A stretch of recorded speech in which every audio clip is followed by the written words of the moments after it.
Okay, welcome to our video tutorial. In this one I'm going to go over how to use our solar system calculator.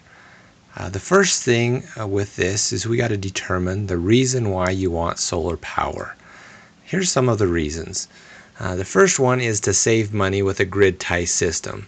Now, a grid tie system is designed to tie into your current electrical power, and when the sun is up, it generates power, turns your meter backwards, can reduce your electrical bill down to zero every month. Or if you don't want to put that size of system in, you can put in a system just to reduce your power bill. The emergency backup to run essentials, unlike the grid tie system, when the grid goes out, it will lose power and you won't be able to run any electrical appliances with that system. This emergency backup is meant to run things that you don't want to go down when the power goes out, such as a fridge, a freezer, microwave, cooktop stove, something that you're going to need in those emergency situations, even possibly an electric blanket or something to keep you warm.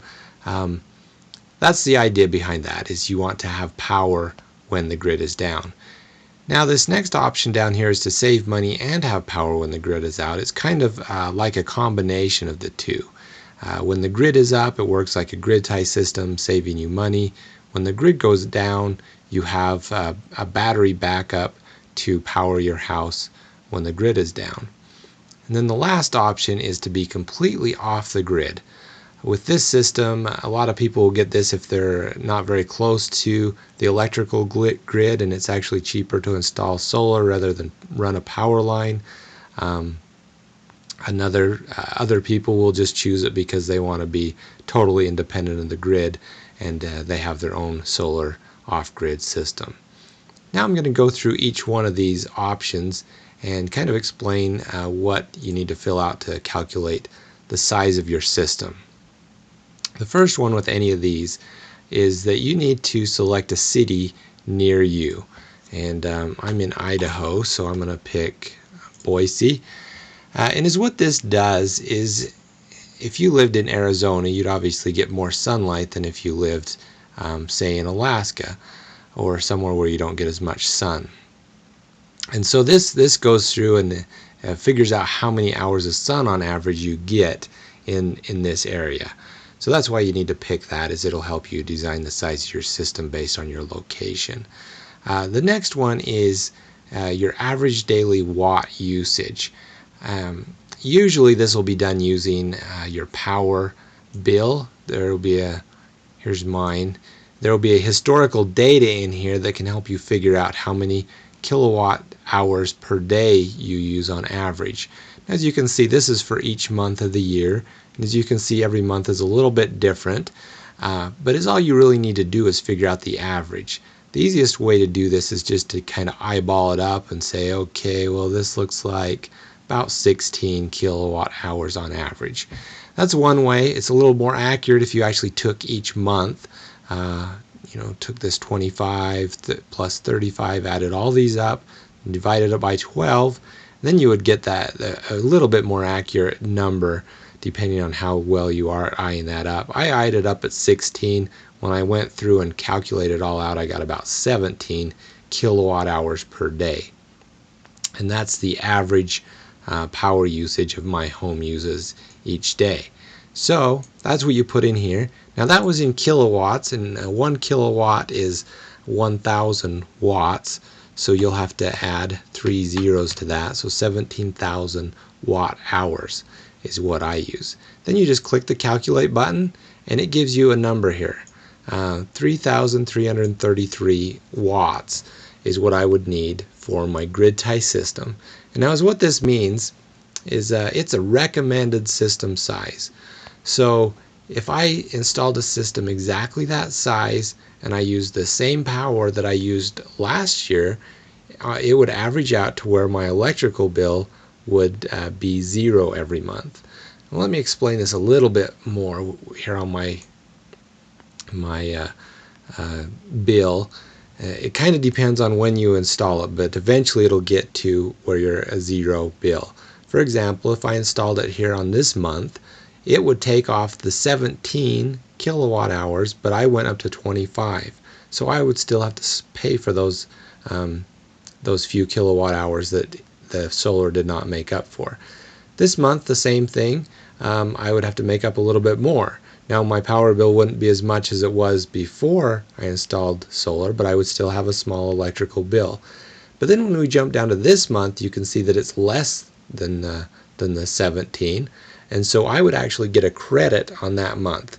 My power bill would be zero, and I would actually have a negative balance on my bill. This month, the same thing. All these months through here until this month, we're all generating a credit on my account. Now this month I went up and I needed a little bit more, and so what it would do is I would still have a zero bill, and it would use that credit that I'd built up. And it would do the same thing throughout these months, and even by the time I got to this month, I should have a credit that would keep my power bill to zero. So those first few months I still may have a small bill, but once that credit kicks in, it should eliminate my bill. That's assuming I don't use any more power the next year as I did the year that I calculated for. Now usually if I was doing something like this and I calculated my size, I would probably go with about a 4 kilowatt system if I wanted to take my bill right down to zero and I wanted it there every month. Now that's not necessary. In fact, you could even do a smaller system. You could do a system that's only 1 kilowatt system, and that would reduce your power bill, but it wouldn't take it all the way down to zero. You may hit a month or two that you do hit zero, but most of the time you would have an electric bill. It would just reduce that bill. So grid tie system is very good at saving you money, and it's very versatile. You can do smaller systems. You wouldn't want to do a whole lot larger system than that.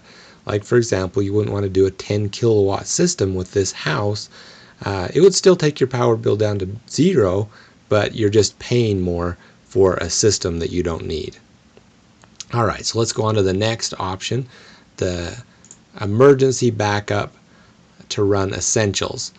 And same thing here, you want to pick a city nearest you so it can calculate the average hours in a day that your location sees. And then for this one you need to measure the kilowatt usage of all appliances for a 24-hour period. It's essentially the same as that grid tie system, except for with this you're just going to run the emergency essentials. So, and I mentioned you can use a kilowatt monitor. That's a little box that you can plug into the wall, and then you can plug your appliance into that, come back in 24 hours, and it'll tell you how many watt hours you used in that amount of time. That's really good for a refrigerator and freezer. You can also look up online if your refrigerator and freezer is a new one, and it'll tell you what it uses on average a day, and you can figure off of that. And if you're going to use it to, say, cook a meal on, you could plug your microwave or your cooktop stove in, or whatever you're going to use to cook with, cook your meal, and then at the end of that it could tell you how many watt hours you used. And so you add up all the appliances you use and how many watt hours they used in a day. Say for example I had a refrigerator that used 500 watt hours, a fridge that used 1,000, and when I cooked a meal it took another 1,000. So I would put in 2,500. When you add all those up, it's 2,500 watt hours that I used in that 24-hour period.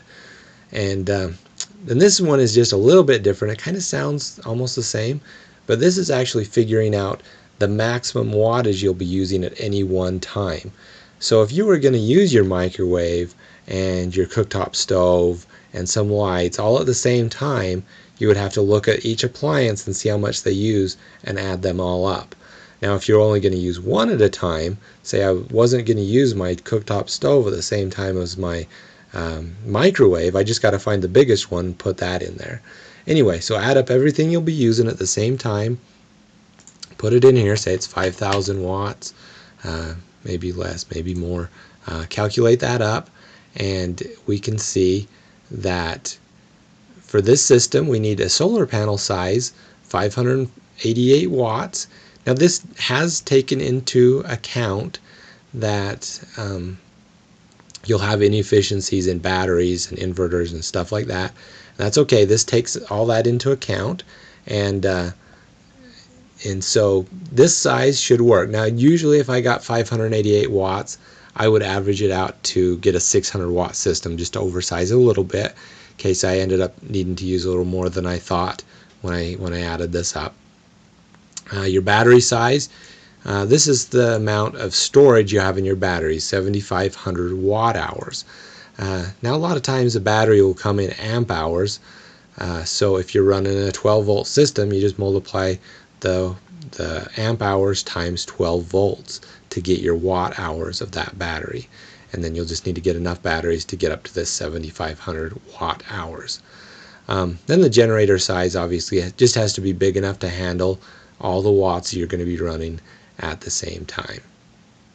Alright, so that's the emergency backup to run essentials. Let's go over to the save money and have power when the grid is out, the home grid system. Now this is very similar to the grid tie system. You pick your location nearest you, and then you pick your average daily watt usage using your power bill, just like we did before. But I want to explain something a little bit here, because this one is meant to run off grid. When the grid goes down, you will need to do one of two options. One, you'll have to pick the largest month that you use, so you'd need to pick a system that can handle 3,500 or 35 kilowatt hours a day, or you would have to go with your 17 kilowatt system, when we figured was your average, and this would work most of the time unless the power went out on one of these months where you're using more than 17 kilowatt hours a day. And so if it was a month like this, you'd have to figure out what's causing that. Say it was a month when you use your air conditioner, and that's what's causing you a lot of power. If the power goes out, you can still run your system and run your house, but you'll have to eliminate that appliance or whatever's causing this high usage this month. If it was your air conditioner, you would have to shut that off. Or if you're using a clothes dryer, electric clothes dryer, you might want to hang dry your clothes instead of using that electric. You just have to be careful on the power you use. So that's one of the two options, either picking that average of 17 kilowatt hours or picking the largest one, and then you can run everything like before. So we'll just show you what happens if you do the 35 kilowatt hours. Remember, kilowatts is 1 kilowatt's 1,000 watts. You got to add multiply that by 1,000 to get 35,000 watt hours.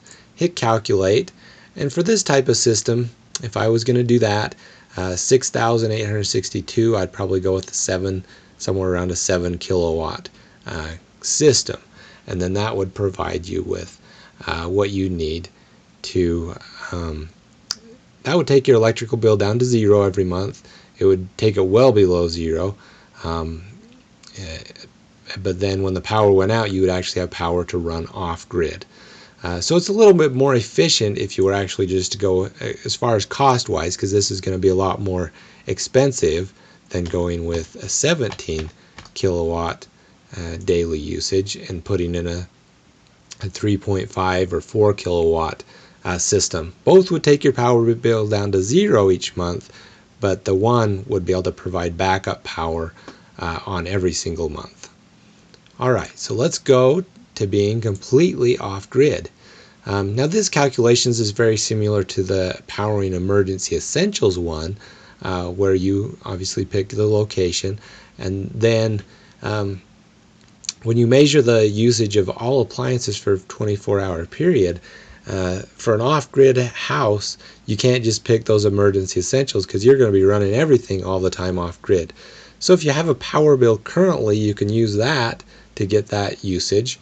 So if you had something like this, you would have to go with this 35 kilowatt hours per day, because you're running off-grid all the time. You'll never have a grid to make this up. Now most of the time with an off-grid house, they will optimize it to where you're not using these bigger usages in any month. You probably won't have a big air conditioner. You probably will hang dry your clothes. You'll have LED lights and things to take that down. But if you really wanted to power this, then you'd want to get a 35 kilowatt per day, so 35,000 watt hours per day, and then the maximum usage for all appliances running at the same time. So that's where you got to see what all you're going to be using. Most likely you're not going to be running an electric range, an electric clothes dryer, and all these things at once. So usually for an off-grid situation, a 10,000 watt will work fine. If for some reason you have to have more, just figure out what you'll be running all at the same time, put that in there, and then hit calculate, and it'll tell you what size of system you need. So for this system, you'd need an 8.2 kilowatt system. I'd probably go with something like a 9, and then battery size, you'll need 105,000 watt hours of batteries, and that's enough to give you 3 days of backup power. In case the sun goes down and you're not generating through your solar panels, it gives you power that you can still run things and keep going for 3 days just like normal. And this is designed for those months, for that biggest month, that 35 kilowatt hours per day. On smaller months, when you're not using as much wattage, this would last a week or 2 weeks. But you do want to have that battery size big enough so on those months when you are using a lot of power, you're not draining them down too much. Because if you do drain them down too much, the battery life is going to be shortened. So you want to make sure and have a big enough battery bank for that. Alright, well that's our video. Covered all the areas, how to fill this out. I hope that has helped you. Once you have your system figured out, you can go to our products and pick a system, and now you'll know what size you need. If you have any questions, you can go to the contact page and contact us, and I can help you with any questions you may have. Thanks, and have a great day.